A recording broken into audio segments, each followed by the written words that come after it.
10 years ago, artificial intelligence was an academic curiosity, lines of code studied by a few thousand researchers. Today, it is the defining technology of our age, a force that writes, paints, diagnoses, and learns. What began as an experiment is now the beating heart of global industry, fueled by billions of dollars and the ambitions of the world's most powerful corporations. AI was born to serve us, to make life better. But at some point, the question changed from, what can AI do for humanity, to how far can AI go? And as machines begin to match and even surpass human intelligence, that question has become existential. We now stand at a crossroads. Do we keep racing towards systems that think and act beyond our control, or choose a path where AI remains a tool for human progress, not a replacement for humanity itself? History warns us. When humanity discovered nuclear power, we built both clean energy and the atomic bomb. When we unlocked genetics, we promised cures but flirted with eugenics. Technology has always mirrored our intentions. AI may be the mirror we can no longer control. But this isn't despair, it's a warning with a choice. We can still decide where this story leads, by building AI that empowers, not replaces, by setting limits that protect what it means to be human. The future isn't inevitable, it's chosen. And today we face our last truly human choice, to build AI that serves us, or intelligence that surpasses us. Every few centuries, humanity invents something that redefines us. The printing press gave us knowledge, electricity gave us power, computers gave us speed. Now, artificial intelligence gives us thought itself. In just a decade, we've taught machines to see, speak, and create. Systems like ChatGPT, Gemini, and Claude now rival human ability, and in some areas, surpass it. This is the fastest and most astonishing leap in technological history. But AI's goal was never one task, it's every task. To build machines that understand the world as we do. That vision, Artificial General Intelligence, or AGI, once seemed centuries away. Now even its builders predict it could arrive within years. The line between tool and mind is fading. Each breakthrough accelerates the next. Evolution, but digital, without time or failure as restraints. And as systems scale, they grow powerful and opaque. The larger they become, the less we understand them. The CEOs of DeepMind, OpenAI and Anthropic, the very architects of this revolution, have all signed public statements admitting that advanced AI could pose an extinction-level risk. Think about that. The people racing to create the technology are warning it could end us, and yet the race continues. Unlike nuclear power or genetic engineering, there are no global guardrails, no treaties, no brakes, only momentum. AI could cure disease and end poverty, or it could end the species that dreamed those things. The question is no longer if we can build it, but whether we can survive it. To understand what's coming, we must understand what we've built. Traditional programs follow instructions. AI learns by finding patterns in oceans of data and teaching itself to act. At the heart of modern AI are neural networks, vast webs of numbers, called weights, refined through endless training. We don't design them, we discover them. Each iteration improves prediction or creativity until one day the system surprises us. That surprise is power and danger. When we gave AIs freedom to find their own paths, they began to generalize beyond their training. GPT-4 wasn't built to write poetry or pass law exams, yet it does both. This unpredictability isn't a bug. It's a feature of general intelligence and the root of our loss of control. We've moved from tools to agents, systems that plan, act, and pursue goals. Tools obey, whereas agents decide. And when their objectives diverge from ours, consequences spiral. We talk about AI alignment, making sure machines do what we want. But who exactly is we? The user, the company who trained it, the society it affects? Different we's mean different goals, and in AI, goals are everything. These systems don't care, they calculate. An obedient AI might follow harmful orders. An independent one might decide we're the obstacle. Autonomy breeds unpredictability, and unpredictability at scale is risk. We're already living with it. algorithms shaping politics, markets, and truth itself. We no longer teach machines what to do, we teach them how to decide. When they finally decide for themselves, will they still decide for us? To understand AI, we must look at how it's made. What's emerging isn't clever code, it's an industrial-scale experiment in digital minds. These systems are built on a foundation of computation, unimaginably vast numbers of mathematical operations called flops. A model like GPT-4 or Gemini is trained on roughly 10 to the power of 25 operations. To put that in perspective, if every person on Earth performed one calculation every 5 seconds, it would take 1 billion years to match what one of these models does in months. This is intelligence not grown through evolution, but forged in silicon. Scale has unlocked astonishing capability. Trillions of parameters trained on nearly everything humans have written or seen now rival human reasoning. Yet scale isn't understanding, it's brute force learning. Each leap in computation yields new abilities and stranger behavior. Bigger means smarter and less predictable. We're witnessing intelligence's discovery, not design. Today's AIs are no longer single networks, but ecosystems. Multiple models, tools, and scaffolds that let them reason, self-check, and even talk to themselves. Each advance edges closer to autonomy. Only a few corporations can afford these billion-dollar experiments, racing towards thresholds no one understands. To create machines that think, we've built systems so complex we can't think clearly about them. We're approaching the point where machines improve faster than we can comprehend. Beyond that, progress stops being guided, becomes runaway. We stand on that edge, deciding whether we steer it or are left behind.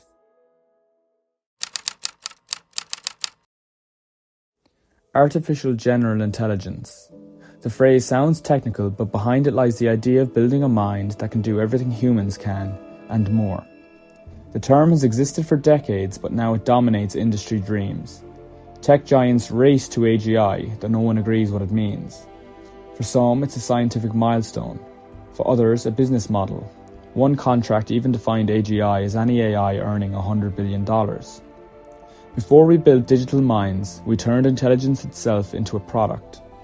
But what is human-level intelligence? There is no single level. Our strengths are diverse: logic, empathy, creativity.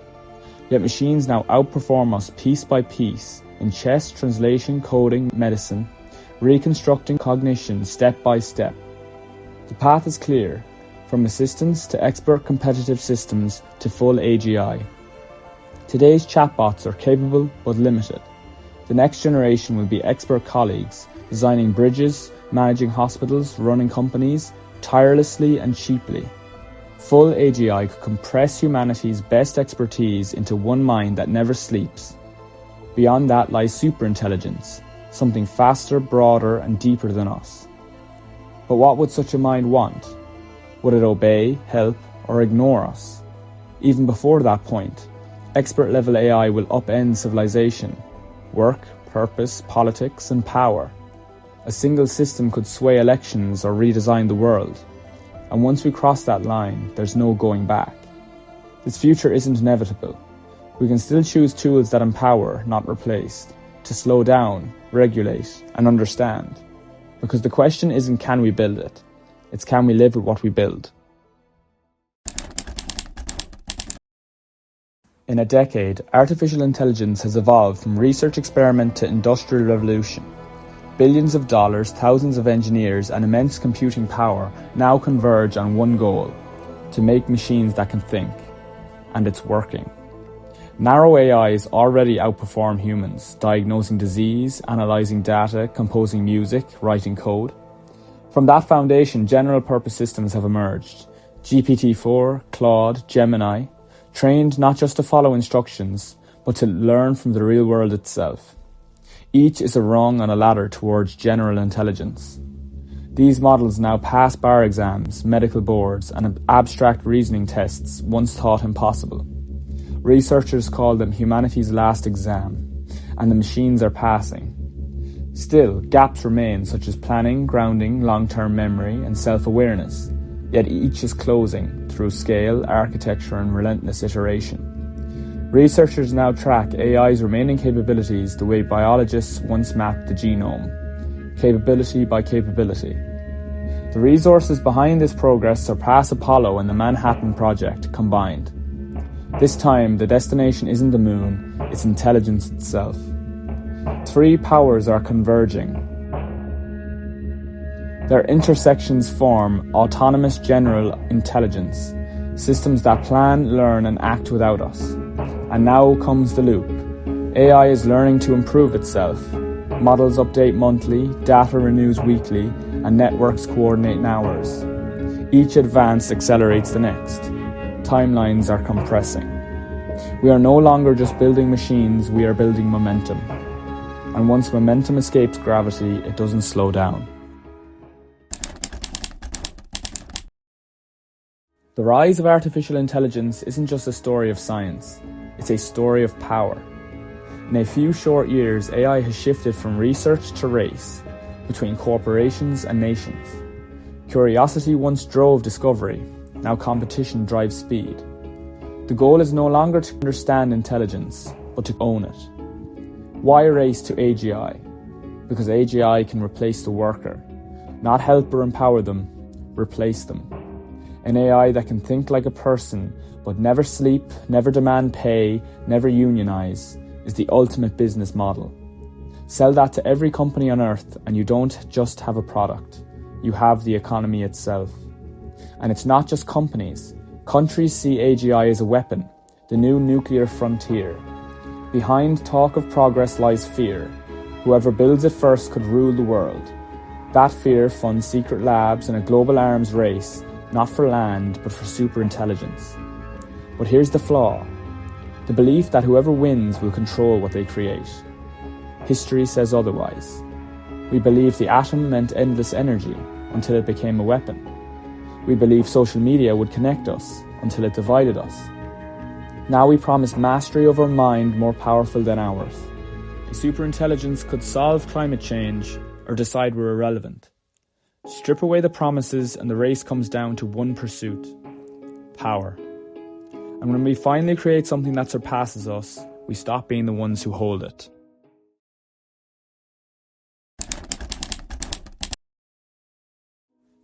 Outside the gates of our own creation, something waits. Not a machine, but a new kind of mind. More capable, more patient, and more permanent than us. Full artificial general intelligence. A second species of intelligence on Earth. And look where we're building it. A handful of private companies richer than nations racing towards godhood. We are birthing something that could outthink every human alive without a plan. We tell ourselves disruption is progress, but there are more ways to break a system than improve it. AGI won't just change civilization, it could unravel it. Labour replaced faster than society adapts, power concentrated in the few, and information corrupted. We promise safeguards, but we don't know what it means to make intelligence care.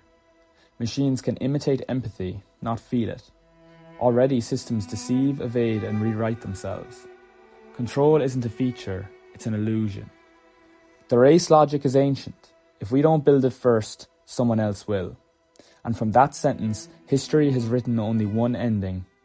If we did it, they would have to do it. Our efforts would only fuel their efforts, just as it had with the atomic bomb. Once the race begins, there are only 4 outcomes. Stop it, win and suppress the rest, destroy everyone's ability to race, or let the machines win. And in every case, the same result. The world burns or the world submits. Perhaps not with violence, but with comfort. A CEO letting AI decide. A general following its advice. A voter trusting the screen. Click by click, power is delegated until no one decides anymore. If the road ahead ends in extinction, the only moral question left is, will we turn around? For the first time in history, humanity's survival depends not on what we can build, but on what we can stop building. We must close the gates, not by rejecting progress, but by defining the boundary between what we control and what will control us. Stopping AGI isn't idealism, It's logistics. The power that drives it, compute. It's rare, traceable, and finite. If uranium could be governed, so can silicon. If nations could sign treaties to halt the bomb, they can sign treaties to halt this. We can build governors into chips themselves, hard limits on speed, energy, and connection. Cryptographic locks that define geography and a purpose. We can meter how much thought a machine is allowed to have. These measures don't destroy intelligence. They guide it towards safety, not supremacy. But code alone won't save us. Law must carry what code cannot. If you build something that could end civilization, you must be accountable for it. We regulate planes, medicine, and nuclear power. Why not intelligence itself? This is not one nation's burden. A runaway mind built anywhere will reach everywhere. We will need something rare, cooperation between rivals. The same nations racing to build AGI must now race to restrain it. Each month of delay buys time for science, governance, and understanding. We can still choose to build slower, safer, for the sake of everything more important. Suppose we close the gates, refusing to build the minds that could replace us. What then? Do we surrender the future? No, we build differently. Not every machine must be a god. Some can simply be tools, intelligent, powerful, but ours, bound by purpose, guided by human hands. These are the AIs that stay inside the gates. They think, but not for themselves, act, but never without our say. They are not rivals, but instruments. Progress we can still understand. Control must be defined. Every system must be stoppable, every decision traceable, every outcome explainable. Mathematics can protect where ethics fails. Verifiable code and loyalty by design. Closing the gates doesn't end AI, it saves it. We trade one colossal mind for millions of small, interpretable ones. Diverse, creative, human-centered. We trade speed for stability and gain a civilization that lasts. Everything we hope from AGI, health, discovery, understanding, can still be ours. We don't need a machine that is a scientist. We need one that helps scientists. Not an AI that rules the world, but one that helps us heal it. Yet even tool AI carries danger. A hammer can build or kill. A deep fake can entertain or destroy trust. An algorithm can liberate or enslave attention. Tool AI needs rules, watermarks for truth, laws against impersonation, boundaries for automation. Let automation replace drudgery, not dignity. The real race isn't for AGI, it's for control, safety, and trust. If we succeed, we gain more than security. We regain stewardship. The future doesn't need gods, it needs guardians. The last time we shared this planet with another kind of mind was 40,000 years ago. They too built tools. They dreamed, and then they were gone. Now another species stands at the edge of creation, ourselves. But this time, we may be the ones who vanish. From the hum of data centers and the glow of screens, we are birthing digital minds, machines that think, plan, and decide. They are not alive, but they are learning to act as if they were. Unless we change course, these systems will outthink and outpace us, and we will no longer author our own story. Perhaps for a while we'll enjoy their gifts, effortless creation, endless entertainment, until machines trade, persuade, and fight faster and colder than we ever could. Ask the Neanderthals how it ends when one kind of mind builds another and calls it destiny. But fate is not a law, it's a story, and stories can be rewritten. We can still stop before we are replaced. We can close the gates to uncontrollable AGI and preserve AI that serves, not rules. Superintelligence is not inevitable, it's a choice. Limits will not end innovation, they will give it purpose. The gates are still open, the choice is still ours. Keep the future human.